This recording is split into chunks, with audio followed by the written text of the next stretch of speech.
Sensation, le MAG.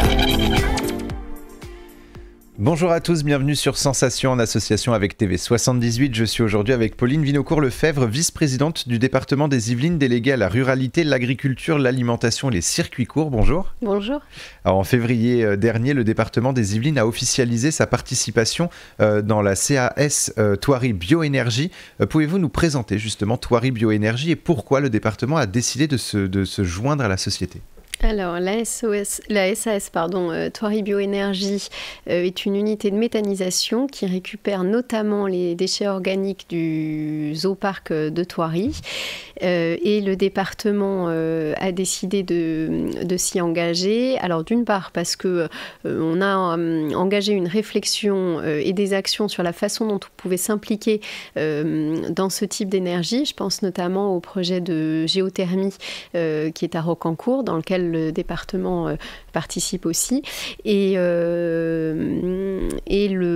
Thoiry Bioénergie avait besoin d'un soutien financier et donc prendre une participation dans la société était un moyen de répondre à ce besoin. Alors, le montant de l'opération s'élève à 2 millions d'euros. Vous souhaitez accompagner et pérenniser la méthanisation des déchets du zoo de Thoiry. En quelques mots, qu'est-ce que la méthanisation ?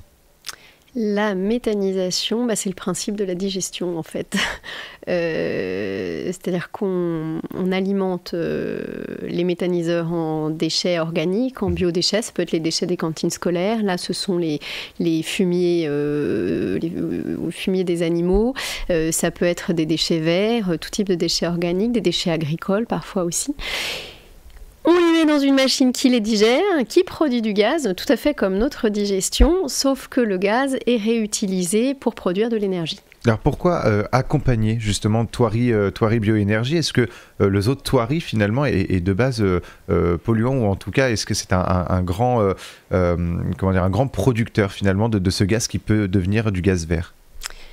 Alors, le zoo de Thoiry n'est pas polluant. C'est-à-dire que la méthanisation, ce n'est pas une entreprise de dépollution. C'est une entreprise de réutilisation de certains déchets. On pourrait très bien dire que les fumiers, on va les épandre dans les parcelles agricoles alentours. Là, le but, c'est de produire de l'énergie avec. Alors, pourquoi l'accompagner ? Comme je vous le disais tout à l'heure, on est engagé dans cette démarche-là à travers plusieurs types de projets. Et ça permet de produire une énergie locale et une énergie en circuit court. En circuit court et de recycler, de réutiliser les déchets.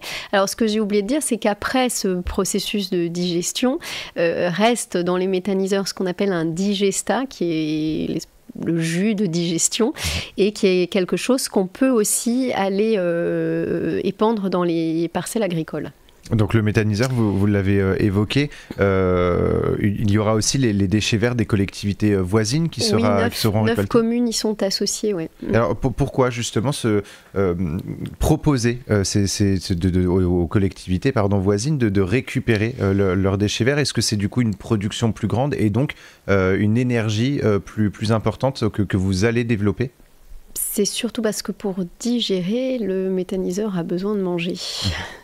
Donc il faut l'alimenter en matière organique et c'est une façon de récupérer les déchets verts des habitants de 9 communes autour du méthaniseur. On a la chance sur le territoire de Cœur-d'Yvelines d'avoir un ramassage des déchets verts qui sont tous les déchets de jardinage en fait, de tonte, les feuilles, les branches, etc. et qui sont susceptibles de passer dans un méthaniseur. Et ce service, est-ce que ça veut dire qu'il va coûter moins cher aux collectivités et aux habitants puisqu'il est de proximité, puisqu'il est local ? Alors, pour être tout à fait transparente avec vous, je ne sais pas comment est valorisé le gaz qui sort. Ce que je sais, c'est qu'il alimente des communes alentours. Je ne sais pas à quel tarif. Et on va parler plus en détail de la politique du département sur la thématique de l'environnement en 2022. Vous vous êtes engagé dans une politique volontariste de la transition énergétique. Qu'est-ce que ça signifie ? Ça veut dire qu'on est attentif à ce que les projets qu'on met en œuvre soient les plus vertueux possibles d'un point de vue environnemental. Le moins producteur de CO2 par exemple. Je pense à la première annonce qui avait été faite, c'est la construction de 15 collèges en matière biosourcée et donc à faible émission énergétique, et des collèges qui soient plus des passoires énergétiques. Voilà, on le fait parce que alors ça coûte plus cher, ça coûte même beaucoup plus cher, mais ça va quand même dans le sens de ce qui doit être fait aujourd'hui et de la façon dont on se doit de construire aujourd'hui, et peut-être en tant que collectivité de montrer l'exemple. Et la méthanisation, justement, rentre de toute façon dans cette volonté, justement, d'être plus vertueux. Oui, la méthanisation, c'est vraiment une façon de produire de l'énergie décarbonée, en fait. C'est vachement intéressant, c'est très intéressant, pardon. Il y a un autre projet de méthane dans les Yvelines. Alors, on n'a pas participé au projet, mais on est partie prenante parce qu'il évacue les déchets alimentaires de nos collèges. C'est un méthaniseur qui est à Carrières-sous-Poissy, qui est le méthaniseur Trion. Et c'est pareil, c'est une petite unité de digestion dans laquelle partent tous les déchets des cantines du département qui sont transformés en biogaz, qui repartent soit dans le réseau, soit alimentent les camions, qui vont chercher les déchets ou déposer le digestat dans les champs. Donc on est sur des logiques vraiment de circuits courts, presque d'autonomie en matière de production d'énergie et à l'échelle de territoire, et c'est vraiment intéressant. Et qu'est-ce que les Yvelinois, justement, ont à y gagner à travers cet engagement de la transition écologique du département ? On leur offre des services qui répondent à ces enjeux contemporains, qui sont quand même des enjeux importants sur des thématiques extrêmement anxiogènes, notamment pour les plus jeunes d'ailleurs, pour qui c'est encore plus un sujet que pour les plus anciens. Et donc on leur donne la possibilité de grandir et d'apprendre dans des collèges qui répondent à ces exigences, d'utiliser une énergie qui réponde à ces exigences également. Donc ils ont pas mal à y gagner. Il y a de toute façon une demande des citoyens, en tout cas des Yvelinois dans votre cas, à tendre vers justement des énergies plus vertueuses ?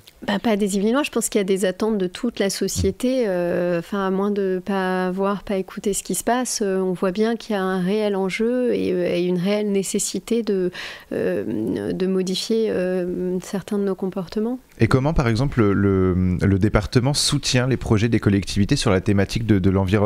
Je pense à la transition énergétique, mais aussi, par exemple, à la rénovation de l'éclairage public, qui coûte parfois cher et qui est gourmand. Est-ce que les collectivités peuvent compter sur le soutien du département ? Oui, on a des dispositifs contractuels qui permettent aux collectivités d'avoir un accompagnement financier sur leurs projets. Et on va également parler de vos ambitions. En tant que vice-présidente, quels sont les projets ou sujets que vous souhaitez porter à l'attention des élus dans les prochains mois ou dans les prochaines années ?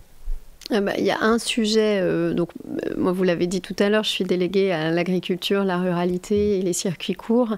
Et donc le sujet sur lequel on travaille aujourd'hui et qui est aussi lié à ces questions environnementales, c'est les assises de l'alimentation qu'on a lancées il y a quelques temps, il y a quelques semaines au département, et qui ont pour but de réfléchir à la façon dont on peut favoriser les circuits courts. Nous, en tant que collectivité, en faisant en sorte qu'il y en ait de plus en plus dans les assiettes des collégiens, ça peut être un levier. C'est pas des quantités colossales qu'il faut pour alimenter tous nos collégiens sur toute l'année scolaire, mais ça peut avoir un effet de levier. Et ces assises ont pour but de réfléchir avec d'autres acteurs que nous et nos collèges et les représentants de nos collèges, pour voir quels sont les leviers qu'on pourrait mettre en place pour que nos producteurs puissent plus sereinement diffuser leur production.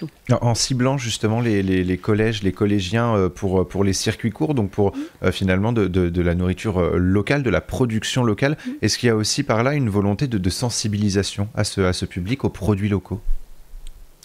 Oui, et la sensibilisation, elle porte parfois sur les types de produits qu'on sert dans les cantines. C'est-à-dire que quand on est en local, je pense par exemple à la viande. Si on décidait de ne consommer demain que de la viande locale, ça aurait un coût supplémentaire. Donc pour le compenser, on peut très bien imaginer avoir d'autres sources de protéines, et notamment des légumineuses. Là, il y a un vrai enjeu d'éducation pour faire manger les légumineuses à nos enfants.